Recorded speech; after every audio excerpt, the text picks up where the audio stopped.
আসসালামু আলাইকুম রহমতুল্লাহ। প্রিয় দর্শক, আজ নিয়ে এসেছি লাউ দিয়ে পাবদা মাছের ঝোলের রেসিপি।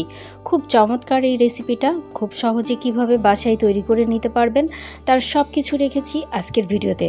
আশা করি আজকের ভিডিওটা আমার দর্শকদের কাছে অনেক বেশি ভালো লাগবে।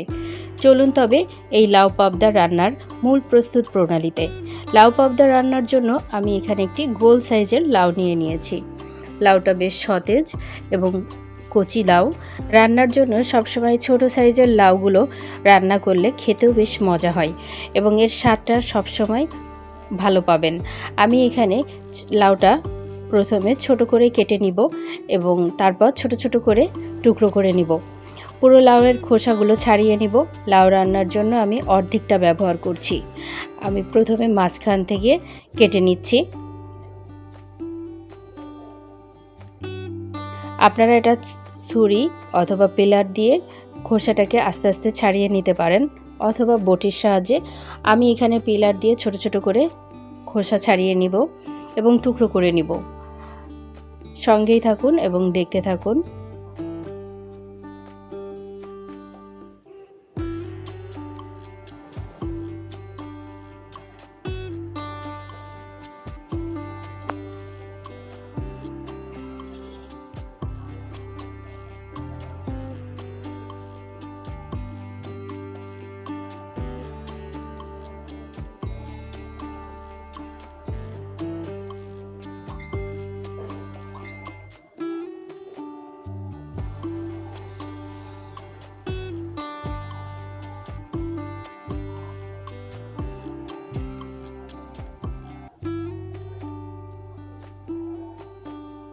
দেখতেই পাচ্ছেন লাউয়ের ভেতরটা বেশ কচি।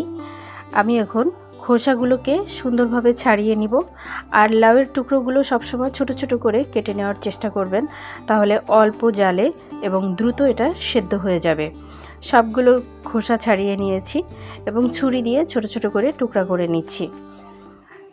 আপনারা এটা বড় করেও নিতে পারেন, সেক্ষেত্রে চুলাতে বেশি সময় ধরে রান্না করে নিতে হবে। আমি ছোট ছোট করে সবগুলো কেটে নিব। আর লাউ রান্নাতে আপনারা যে কোনো মাছ ব্যবহার করতে পারেন, চিংড়ি মাছ অথবা অন্য কোনো বড় মাছ দিয়েও এই লাউটা রান্না করতে পারেন। স্বাদের ক্ষেত্রে একই রকম থাকবে। সবগুলো লাউ কেটে নিয়েছি। আর এই লাউটাকে আমি পুনরায় ধুয়ে নিব না, একবারেই আমি ধুয়ে নিয়েছি। এখন রান্নার জন্য এটাকে একটা সাইডে রেখে দিচ্ছি। আর এখানে নিয়েছি পাবদা মাছ। মাছগুলোকে আগে থেকেই কেটে ধুয়ে পরিষ্কার করে নিয়েছি। এখন এটাকে ভেজে নেব হালকা। তার জন্য প্রথমে লবণ এবং হলুদ দিয়ে কিছু সময় ম্যারিনেট করে রাখব। এখানে 1 চা চামচ লবণ দিয়ে নিচ্ছি, সমস্ত মাছের গায়ে ছড়িয়ে দিব এবং হলুদ ব্যবহার করেছি এখানে 1 চা চামচের মতো। পুরো হলুদ দিয়ে মাছের গায়ে আমি ধীরে ধীরে মাখিয়ে নিচ্ছি।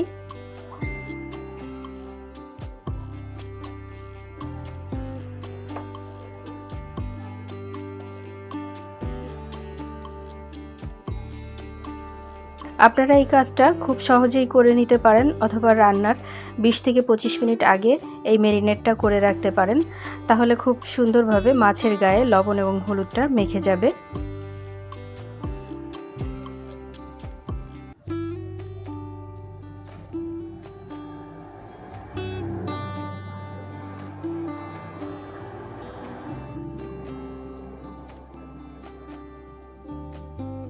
লবণ হলুদ মাখিয়ে নেওয়া হয়ে গিয়েছে। এখন চুলাতে আমি কড়াই বসিয়ে দিয়ে রান্নাটা করে নিব। কড়াই বসিয়ে দিয়েছি এবং এটাতে দিয়ে দিচ্ছি রান্নার তেল। পরিমাণ মতো রান্নার তেল ব্যবহার করবেন এবং প্রথমেই দিয়ে দিব পেঁয়াজ কুচি। এখানে 4-5টা পেঁয়াজ ছোট ছোট করে কুচি করে নিয়েছি। পেঁয়াজটা কিছু সময় আমি ভেজে নিব। হালকা পেঁয়াজের গন্ধ দূর হলেই আমি বাকি মশলাগুলো দিয়ে দিব। এখানে দিয়ে দিব রসুন বাটা, 1 চা চামচ রসুন বাটা দিয়ে দিচ্ছি। আরও দিয়ে দিব কিছু কাঁচা ঝাল ফালি। এখানে 10-12টার মতো কাঁচা ঝাল ফালি করে নিয়েছি। আপনারা আপনাদের পছন্দ মতো ঝাল ব্যবহার করবেন।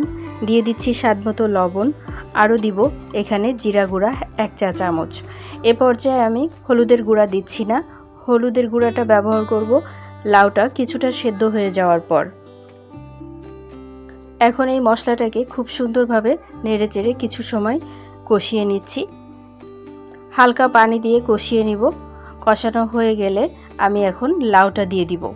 কষিয়ে নেওয়া এই মশলার মধ্যে লাউ বেশ কিছু সময় আমি নেড়েচেড়ে কষিয়ে নিব। উপর নিচ করে নেড়ে দিচ্ছি যেন সব লাউগুলোতে মশলাগুলো লেগে যায়, এবং সময় নিয়ে লাউটাকে একটু আমি কষিয়ে নিব। দেখুন পানি ছাড়তে শুরু করেছে। আরও কিছু সময় 7-8 মিনিট এই লাউটাকে একইভাবে রান্না করে নিচ্ছি। এর মধ্যেই লাউটা সেদ্ধ হয়ে যাবে।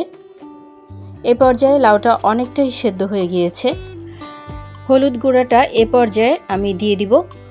প্রথম দিকে আমি হলুদের গুঁড়াটা ব্যবহার করিনি। 1 চা চামচের মতো এখানে আমি হলুদ গুঁড়া দিয়ে দিচ্ছি। আপনারা এভাবে হলুদ গুঁড়া ব্যবহার করতে পারেন, তাহলে লাউটা খুব সুন্দরভাবে সেদ্ধ হয়ে যাবে। আর একটু সময় আমি নেড়ে চেড়ে দিচ্ছি। আর এটাতে আমি ব্যবহার করব গরম পানি। আপনারাও রান্নার ক্ষেত্রে গরম পানিটা ব্যবহার করবেন, তাহলে রান্নাটা বেশ ভালো হবে। লাউগুলোর মধ্যে আর সেদ্ধ ভাবটা খুব সুন্দরভাবে হবে। দিয়ে দিয়েছি 1 কাপের মতো গরম পানি। এখন আমি ম্যারিনেট করে রাখা মাছটাকে আগে থেকে অফ ক্যামেরায় ভেজে নিয়েছি। ভেজে রাখা মাছগুলো আমি একে একে দিয়ে দিচ্ছি। কিছু সময় মাছের সঙ্গে এই লাউটা রান্না করে নিব, তাহলে টেস্টটা অনেক বেশি ভালো পাবো।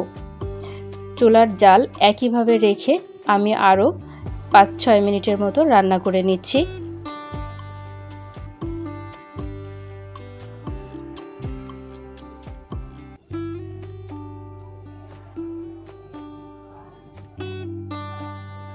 এ পর্যায়ে আমার রান্নাটা হয়ে গিয়েছে। এখন আমি পরিবেশন করে নিব। এখানে একটি সার্ভিং বোল নিয়ে নিয়েছি এবং তুলে নিচ্ছি রান্না লাউ। দেখুন দেখতে কত চমৎকার হয়েছে। খুব অল্প সময়ে তৈরি করে নিলাম আজকের এই পাবদা লাউ পাবদার এই রেসিপিটা আপনাদের কাছে যদি ভালো লেগে থাকে এভাবে রান্না করতে পারেন। আশা করি পরিবারের সবাই অনেক বেশি পছন্দ করবে। প্রিয় দর্শক, আপনারা যারা ধৈর্য ধরে এতক্ষণ আমার ভিডিওর সঙ্গে ছিলেন, আপনাদের সকলকে জানাই অনেক অনেক ধন্যবাদ। পরবর্তী ভিডিওর আমন্ত্রণ জানাচ্ছি এবং আমার সকল প্রিয় দর্শকদের সর্বাঙ্গীন সুস্থতা কামনা করে এখানেই শেষ করছি। আল্লাহ হাফেজ।